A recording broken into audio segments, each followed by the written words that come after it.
Guri oso interesgarria iruditzen zaigu, guain zuzen ere gure ikasleak formatu egiten ditugu euskeraz gure ikastetxean, formakuntza bat jasotzen dute,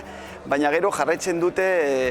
enpresetan formakuntza bat, hain zuzen ere praktikaldian denbora asko ematen dute enpresan. Orduan, guretzat oso interesgarria da jarraitasun bat izatea, hain zuzen ere enpresa ez izatea amildegi bat, edo baten batek esan duenez, utxera, utz horretara doazela. Horregatik gu interes handia daukagu, gainera guri izan ziguten zuek zarete ardatza eta egia da gu txertatzen ditugu enpresetan eta zentzu horretan guretzat danak dira onurak egia esan, eta gu nahi dugu ere gure ikasle horiek gero langileak izatea enpresa joetan eta hain zuzen ere euskeraz aritu ahal izatea bere lan profesional horretan edo lan horretan, ezta?